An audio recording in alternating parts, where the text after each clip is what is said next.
Halo Squad Beauty, industri kecantikan merupakan salah satu industri yang paling besar nih, sehingga banyak banget informasi yang masih simpang siur mengenai kecantikan. Nah, beberapa waktu lalu tim Squad Beauty sempat menanyakan beberapa hal pada teman-teman Squad Beauty tentang apa sih yang pengen ditanyain seputar masalah kulit. Hayo, siapa nih yang udah absen kasih pertanyaan?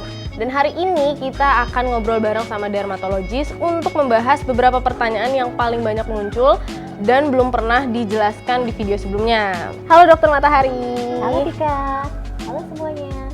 Nah, sebelum kita mulai, ayo subscribe dan nyalain tombol notifikasi Squad Beauty di bawah untuk tahu video-video menarik seputar kecantikan lainnya. Wah dok, ternyata teman-teman Squad Beauty pada excited banget nih adanya konten Dermal Talk ini. Soalnya banyak banget pertanyaan yang udah masuk ke kita nih. Langsung aja kali ya dok ya, kita mulai dari pertanyaan pertama. Yuk, boleh.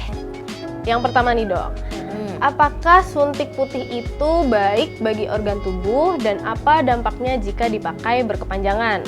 Lalu bagaimana dengan minuman pemutih kulit? Langsung dijawab dok. Secara umum, suntik putih itu mengandung zat-zat anti radikal bebas, misalnya vitamin-vitamin, glutathione, yang sebenarnya sangat baik untuk kulit.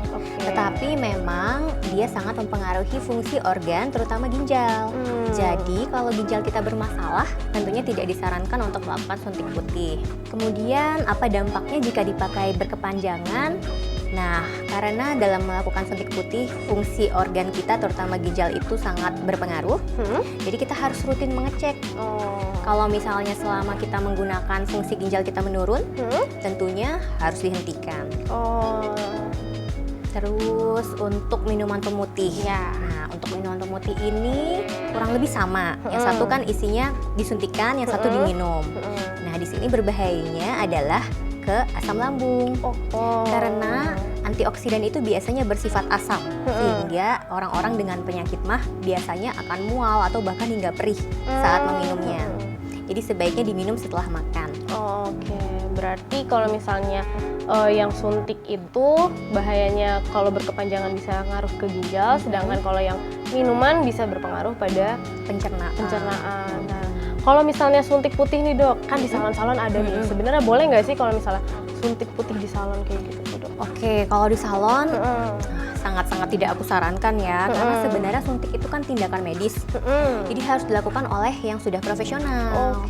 Karena selain bahaya saat menyuntikannya juga, dan mungkin tidak diperiksa dahulu fungsi ginjalnya, yang berbahaya lagi adalah infeksi. Jadi harus dilakukan di tempat yang steril sebenarnya. Jadi kalau untuk suntik itu adalah termasuk tindakan medis, jadi sebaiknya dilakukan sama dokter ya dok ya. Jadi jangan sembarangan ke salon ya, cuman buat suntik pemutih, nggak boleh. Nah, masuk ke pertanyaan kedua nih dok. Bagaimana cara menghilangkan bercak-bercak putih di area wajah atau pityriasis alba? Gimana nih dok caranya? Wah, untuk menghilangkan bercak putih itu sebenarnya lebih susah daripada menghilangkan bercak hitam. Jadi sebenarnya lebih mudah untuk mencegah daripada mengobati. Untuk mencegahnya, kita harus selalu menggunakan sunscreen kalau kita keluar rumah atau terpapar matahari. Dan kalaupun sudah terjadi, biasanya kan sebelum dia jadi putih dia merah-merah tuh. Kita dapat mengolesi dengan obat yang mengandung steroid. Tetapi kalau dia sudah jadi bercak-bercak putih, nah kita harus menunggu hingga pigmennya kembali. Untuk mempercepat proses tersebut, kita bisa mengoleskan moisturizer. Jadi pakai moisturizer ya dok ya. Jadi kalian kalau nggak mau punya bercak-bercak putih, sebaiknya setiap keluar rumah pakai sunscreen. Jadi nggak ada tuh bercak-bercak putih di muka. Nah, langsung nih dok, pertanyaan selanjutnya. Nah, ada yang bertanya nih mengenai melasma dan bagaimana cara menanganinya.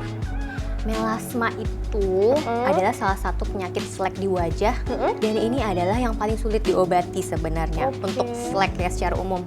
Salah satu yang paling susah deh minimal. Karena dia itu bukan cuma flek zat warna aja, tetapi ada sel-sel hidup yang dia mengandung flek-flek, dan si sel itu terus memproduksi flek-flek. Selain itu juga ada pembuluh darah di bawahnya si sel tersebut yang memberi makan, jadi selnya di atas, pembuluh darahnya di bawah itu ngasih makanan. Jadi yang bisa dilakukan oleh kita biasanya hanya menghilangkan zat-zat yang sudah diproduksi saja. Tetapi untuk menghilangkan si sel dan pembuluh darahnya itu tetap harus ditangani oleh dokter, karena biasanya perlu tindakan juga. Jadi untuk kasus yang melasma ini justru kita harus ke dokter ya dok ya, karena memang itu ternyata ada peran selain zat warnanya. Oke. Nah nih dok, pertanyaan yang ini tuh banyak banget nih dok, termasuk aku kayaknya mengalami ini. Sebenarnya nih dok nih, gimana sih membedakan antara wajah yang berminyak dan glowing? Karena aku ngerasa kayak mukaku berminyak, wah berarti aku glowing dok. Padahal sebenarnya kayaknya beda nih dok. Sebenarnya kalau untuk membedakan, kalau kita yang lihat mungkin agak susah ya. Apalagi di Indonesia yang dengan iklim tropisnya itu membuat kita selalu produksi minyak itu meningkat. Nah untuk yang ngelihat susah, tetapi untuk kita sendiri itu kita pasti bisa bedain. Oh gitu dok. Kenapa? Karena kalau wajah yang berminyak itu pasti di kulit kita tuh ada sensasi lengket dan tidak nyaman. Sedangkan kalau kulit kita glowing, kita rasanya tuh nyaman sekali gitu. Cuman orang-orang tuh melihat bahwa wajah kita tampak lebih lembab. Tetapi kalau yang berminyak, selain kita juga merasakan, biasanya dia tidak hanya tampak glowing, tetapi juga biasanya pori-porinya itu lebih besar dan dia cenderung berjerawat sih biasanya yang berminyak. Kayak kelihatan kusam gitu nggak sih dok kalau yang berminyak? Ya, jadi glowing kusam ya. Glowing kusam ya? Yang berminyak. Bukan glowing yang cerah gitu ya. Jadi kulitnya juga biasanya tampak oily, tetapi kusam, benar yang kamu bilang tadi. Berarti mungkin aku adalah salah satu yang berminyak ya dok ya, bukan yang glowing. Ternyata salah ya teman-teman squad ya, harus bisa dibedakan ya. Jadi kalau yang berminyak itu kalian udah mulai ngerasa lengket, kayak udah mulai nggak enak gitu. Tapi kalau glowing, kalian ngerasa nyaman aja sama wajah kalian. Lanjut nih dok, pertanyaan ini. Ini juga banyak banget nih dok nih yang nanya nih soal ini. Soal pori-pori nih dok. Jadi, seperti pemakaian pore strips yang bikin pori-pori semakin besar, dan bagaimana sih untuk mengecilkan pori-pori? Kalau pore strips itu sebenarnya dia tidak membuat pori-pori semakin besar sih. Oh gitu. Justru kalau misalnya pore stripsnya kuat sekali, waktu si komedonya terangkat, itu memang kelihatan bolong-bolong. Nah, mungkin itu yang dianggap pori-porinya membesar ya. Padahal memang ukurannya membesar karena ada isinya. Oh iya. Ketika isinya dikeluarkan dan kosong, harusnya pori-pori itu akan mengecil. Gitu. Kemudian bagaimana untuk mengecilkan pori-pori? Kalau yang bisa kita lakukan sendiri, tentunya kita menggunakan produk-produk yang mengurangi produksi minyak. Salah satu contoh yang umum dan agak terkenal itu niacinamide. Niacinamide-nya yang untuk bisa sampai mengurangi produksi minyak itu minimal 4% ya. Yang 4% ya dok? Jangan yang lebih ya, yang 4% aja. Oh, kalau lebih boleh. Oh boleh dong? Yang nggak boleh malah yang kurang. Berarti yang minimal 4% ya dok ya? Di bawah 4% nggak boleh ya? Di bawah 4% efeknya tidak sampai mengurangi minyak. Karena kan emang biasa nih dok, sering yang kalau misalnya pakai pore strip itu terus kebuka ngerasa kayak ya jadi makin besar gitu. Padahal sebenarnya karena isinya keluar. Jadi tapi nanti dia akan mengecil deh. Akan mengecil kalau isinya sudah tidak ada. Jadi kalian gak usah panik ya kalau misalnya pakai pore strip terus tiba-tiba pori-porinya membesar terus kalian panik. Gak usah panik, itu akan mengecil dengan sendirinya. Oke, langsung nih dok, next pertanyaan selanjutnya. Ini tentang penggunaan serum. Nah, sebenarnya mulai usia berapa sih kita bisa memakai serum? Dan skincare anti-aging sebaiknya dipakai di usia berapa? Nah, langsung nih dok. Untuk yang pertama, penggunaan serum sebenarnya sih tidak ada batasan khusus ya. Karena untuk merawat kulit kita semakin dini itu semakin baik. Lebih baik mencegah kan daripada mengobati. Iya betul. Tapi tetap harus diperhatikan loh. Kita harus pakai serum yang cocok untuk jenis kulit kita. Kemudian untuk skincare anti-aging, nah ini sama, penggunaan serum dan skincare anti-aging semuanya sebenarnya semakin dini, tujuannya itu bukan untuk mengobati, tetapi lebih untuk mencegah. Dan merawat atau memaintain. Berarti kayak anak SMP gitu udah boleh pakai gitu dok? Boleh, asalkan itu tadi cocok sesuai dengan jenis kulitnya. Jadi sebenarnya dari SMP kalian udah boleh pakai skincare ya, bukan berarti pakai skincare tuh, ih kamu genit gitu kan, biasanya jadi malu dia nggak mau pakai dok. Padahal sebenarnya itu untuk mencegah, jadi nanti pas kalian udah tua dan udah dewasa kalian makin glowing ya dok ya, bukan? Jadi mudanya lebih lama gitu. Nah itu. Lanjut nih dok ke pertanyaan selanjutnya nih. Nah ini juga banyak nih banget ditanyain sama teman-teman Squad Beauty nih.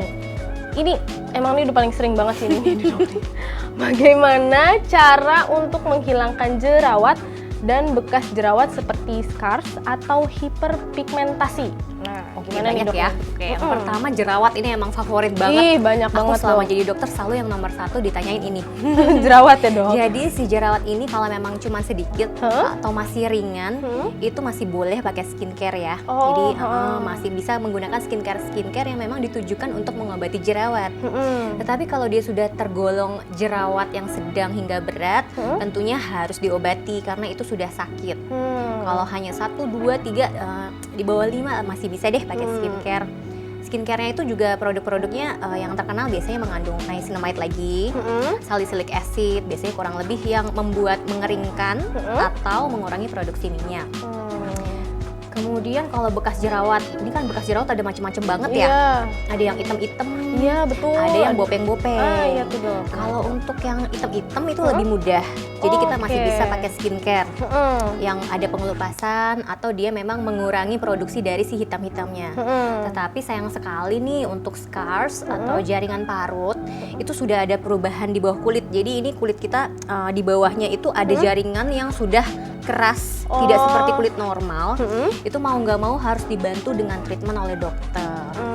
Berarti kalau yang udah scars gitu justru harus minta ke dokter ya, Dok ya. Oh, jadi kalau yang mungkin kalian yang punya bekas jerawat hitam atau yang masih kalau yang bekas-bekas bopeng gitu juga harus perlu ke dokter ya, Dok. Dokter kalau yang udah bopeng-bopeng dan permukaan tekstur itu dia udah susah sih, memang harus pakai obat dan treatment dari dokter. Berarti kalau yang masih hitam mungkin kalian masih bisa pakai skincare ya, Dok ya. Masih bisa. Nah, jadi nggak usah khawatir kalau yang bekas jerawat hitam nanti pasti hilang. Tapi kalian harus rutin pakai skincare-nya, jangan setengah-setengah ya. Jangan. Terima kasih Dokter Matahari. Sama-sama.